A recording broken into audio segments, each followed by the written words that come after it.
Hello and welcome to Subway NIBFA Today. This is show 3 of the new season featuring the very best of youth football here in Northern Ireland. Now today we'll be talking to Chris Morgan, the former Glentoran and Linfield striker who is currently in charge of Rosario's first team.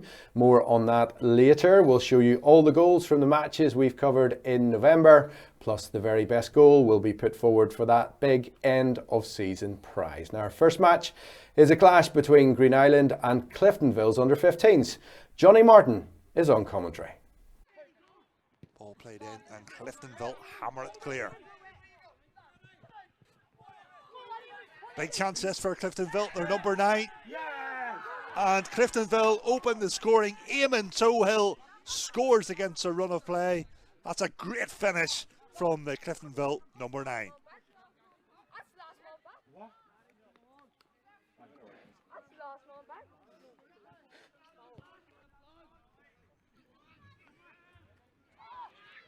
Big chance this for Green Island, and the game is level. Max McGrillis with a classy finish.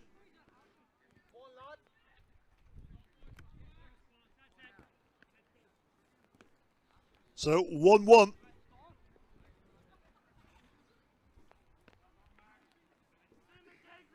Confirmation, Max McGrillis getting himself on the score sheet. And at this stage goes past his man. Plays a pass into the midfield area. Sean Cassidy. Cassidy drives forward. Cassidy has a strike with his left foot. And what a goal! Cliftonville go 2-1 ahead. Sean Cassidy with the strike. A classy finish.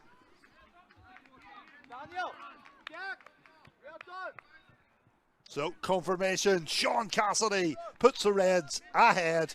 And it's Cliftonville 2, Green Island 1.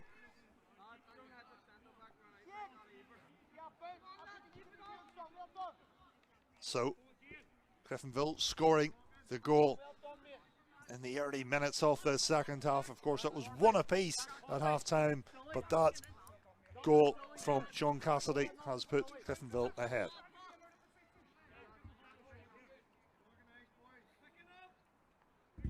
So, it will be a corner for Cliftonville.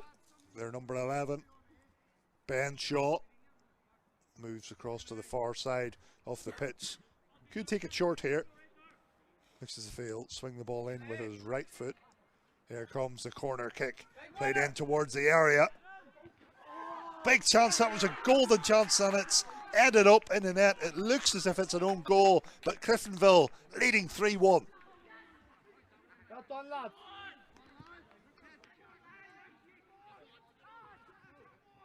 Green Island attacking down the right. Shot comes in, and that's a fantastic goal from Jack McNabb. Green Island right back in this game.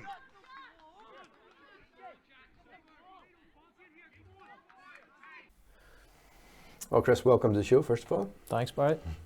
5 goals in total in that first game. Ultimately a good victory for Cliftonville. Yeah, it's a close game.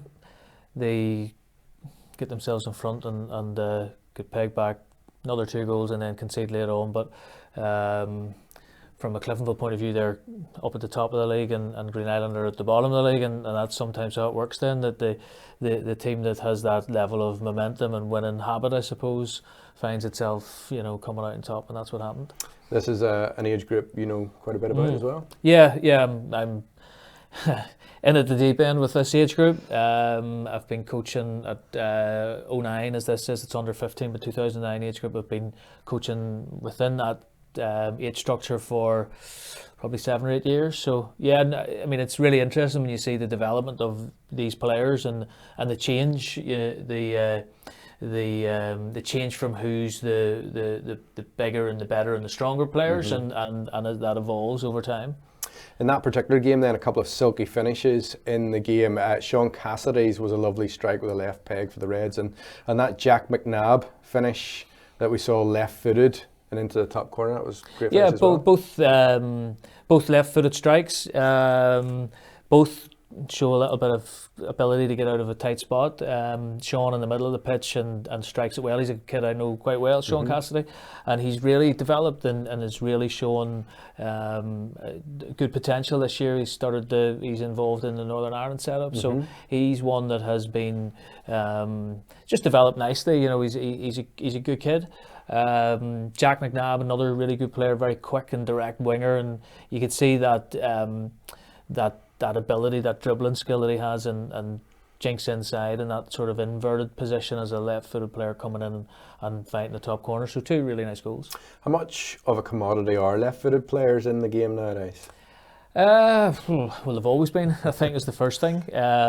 There's less of them, and you always find with left-footed players, they always strike the ball much nicer. And it's really important you can achieve that level of balance in a team.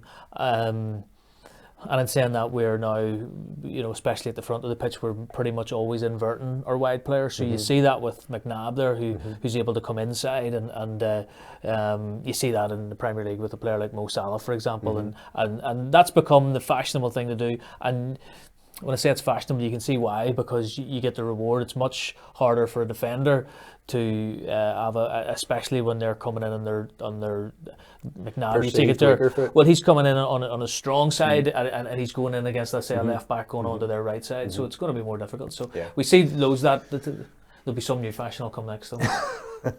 Thanks, Chris. Game 2 was at Midgley Park in Belfast. It features 2 of your old clubs, Linfield and Crusaders, in the Under-13 National League. Let's take a look.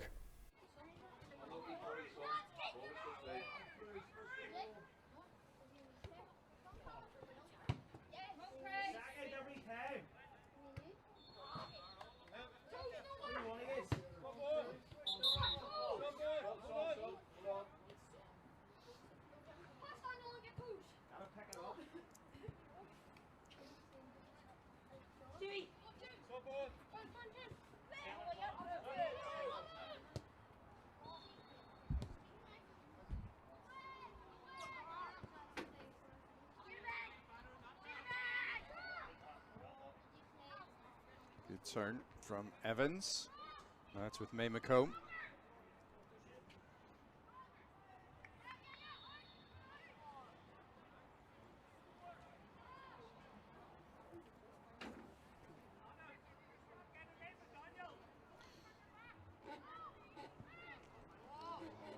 Ball into the box is a dangerous one! And there is the goal from Noah Henderson for Linfield. 44 minutes on the clock, and they went to sleep just ever so slightly. Crusaders at the back, and it's Linfield who go in front at Midgley. Great finish at the back post by their number 11, Noah Henderson. Player Daniel Clark, the ball at his feet. Great challenge as well on the far side, this time by Callum Evans.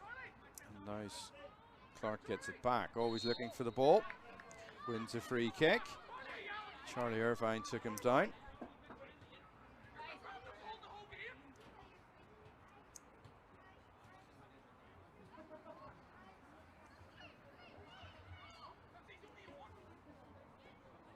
Looks like the game's first yellow card.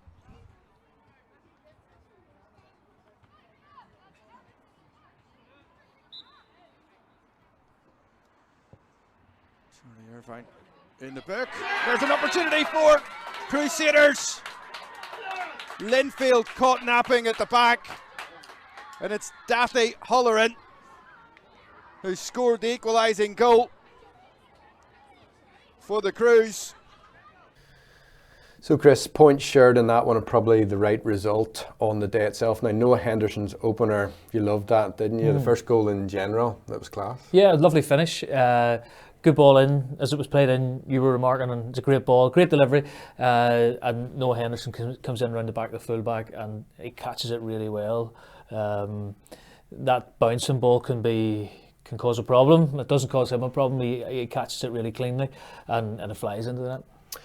To their credit, the Crews got the equaliser with that towering Daffy Hulleran header, and the Crews have got plenty of talent in there, haven't they? Yeah, they at that 2011 age group are the benchmark by a considerable way, from what I believe. I haven't seen a lot of that age group, but that's the sort of general talk. So it's a good result for Linfield that they are able to hold on to them. But that 2011 Crusaders team are meant to be pretty good. It's good to see. Next up, it's an NIBFA Cup game between Dungannon United Youth and Larne at under 13 level. We were treated to 3 goals in this one. Right back plays it forward. Good strong run this.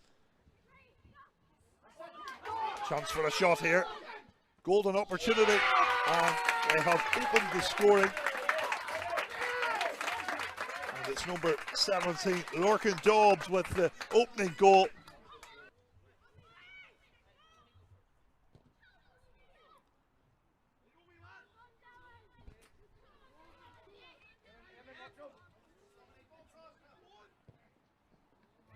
Ball comes in, header comes in, and Larne are level. Well, it didn't take long, but Larne are level in this fixture.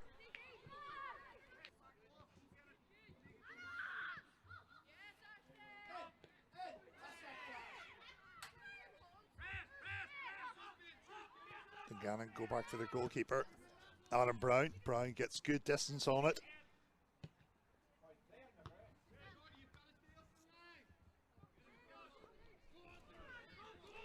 Larne attacking down the right wing. Ball comes into a good area. And Larne score again. Their number 11, Barry Greene, gets his second.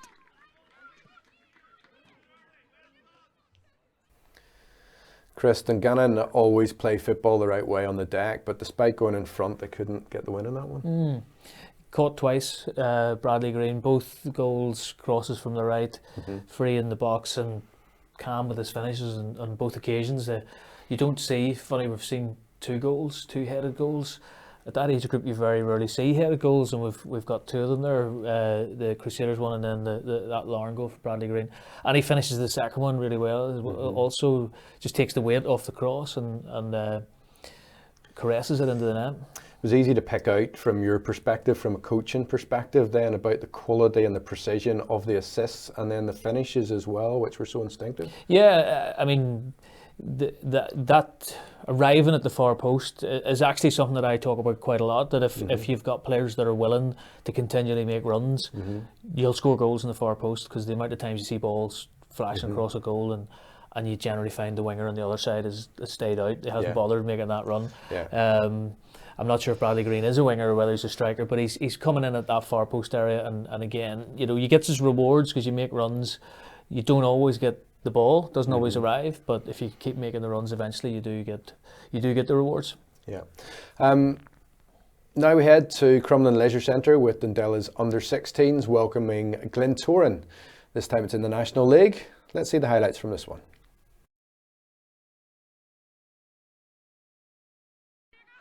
Dundela.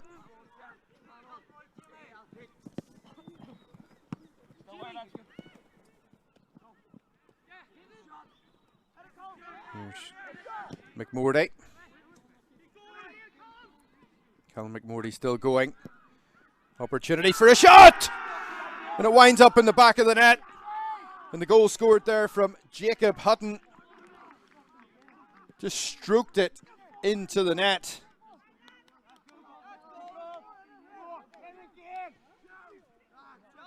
And it's Dundela who take the lead here. It's Dundela 1. It's Glentoran 0.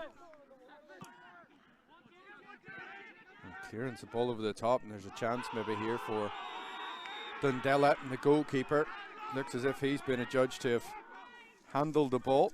He's got a straight red card, as Jack Watt, the Glentoran goalkeeper, and that's going to make it more difficult for the Glens.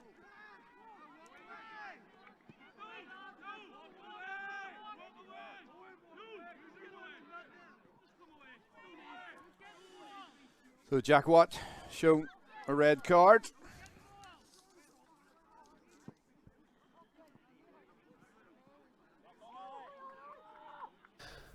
So solid win for the Duns in that one. A real side-footed pass really into the corner, Chris, from Jacob Hutton, and that proved the match-winning goal actually. Yeah, don't always have to smash them. He finds the corner of the net, and probably the goalkeeper is starting to make his way across, and he catches him by hitting it early, and it's right in the corner, and the goalkeeper's no chance.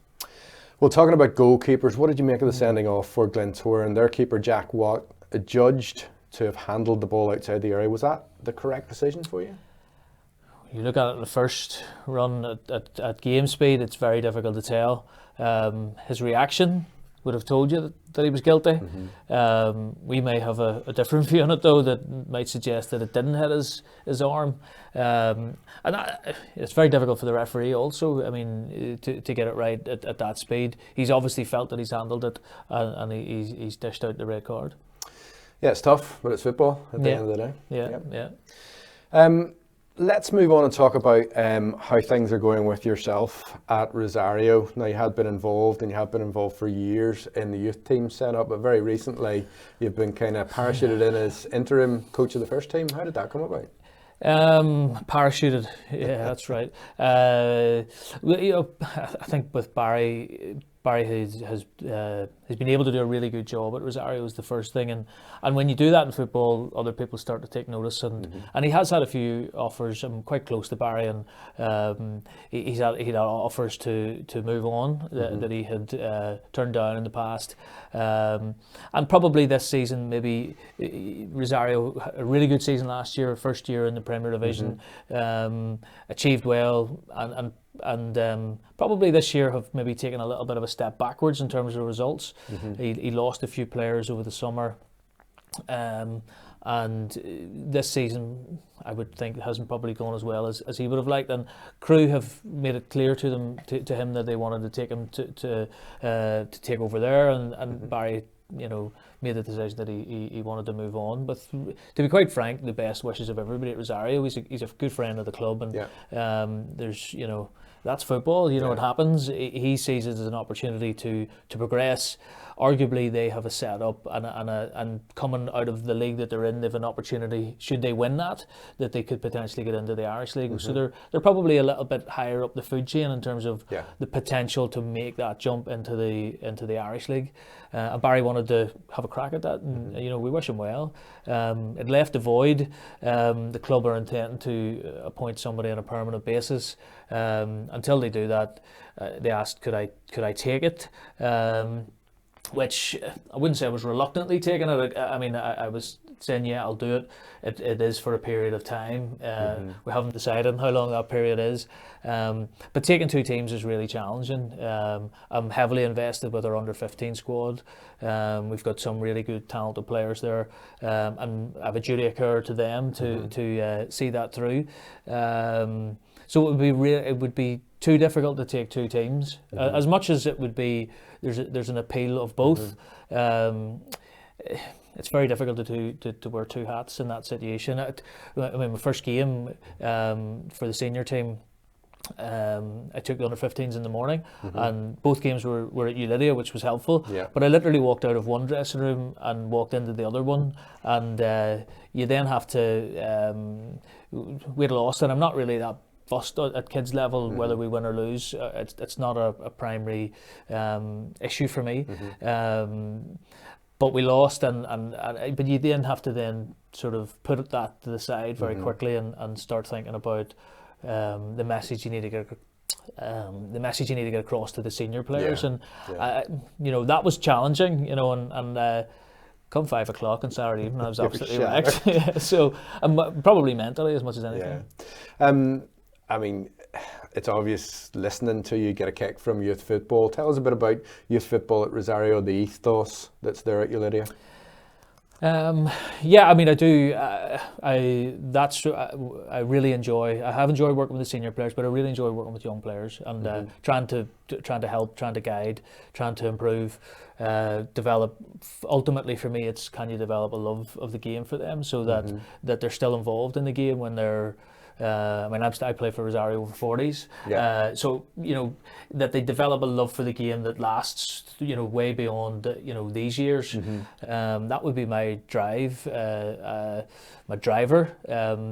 But by the same token, wanting to improve and see how far they can get down the line in terms of, you know, how far they can go in the game.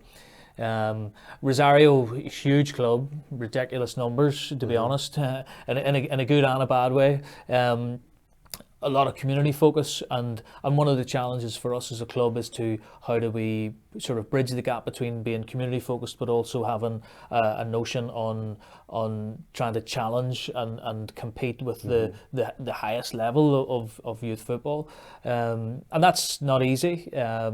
You've always got those supposed bigger clubs that are looking to take players, and that's life in football. That's the food chain. We get that, and it's trying to find that balance that we want to compete at that high level, but we also want to cater for the local community. And what's your take on the underage structure in general here now for youth team football?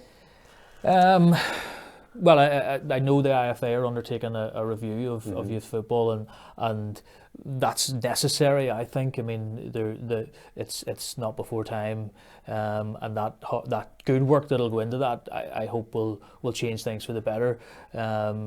There's lots of issues. Listen, let's not pretend. We all know that we need to be better. Ultimately, we need to be producing more players. I mean, if the sole focus of youth football is to produce players to the international team, which I don't believe it is, there's you know there's so much more to youth football than just that. But if that's the IFA's focus, which it has to be partially, they also have to, you know, cater for people that want to play for love of the game and all of those things. But we need to be better at producing players, and we can be. You know, I think we can be, but we need to get the structure at that sort of lowest level. And I mean lowest level in terms of age and all of those things. We need to get that right. We need to get the right infrastructure in place to help us grow. Back to today's games and the goals that you saw then, which goal are you putting forward as your goal of the month and why? I mean, I've played around a little bit in my head there, but my first instinct is where I'm going to run with, and it's with Sean Cassidy's. Probably when I evaluate it, is that he receives the ball in an area where you're not really thinking a goal's going to come here, and he shows a little bit of skill to get out of trouble, and then shoots from, you know, it's a really good strike, beats the goalkeeper. So on that basis, we're going to go with Sean Cassidy. Cool, thank you very much, and thanks for joining us today, Chris. Do tune in next time to catch up with the best of the action on Subway NIBFA today, and thanks again for watching.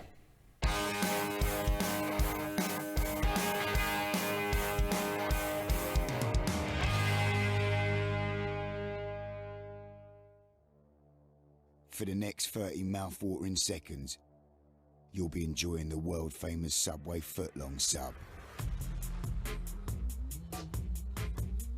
Sit back and take it in. Whoa, whoa, whoa. And done. Yeah, that's a lot of food.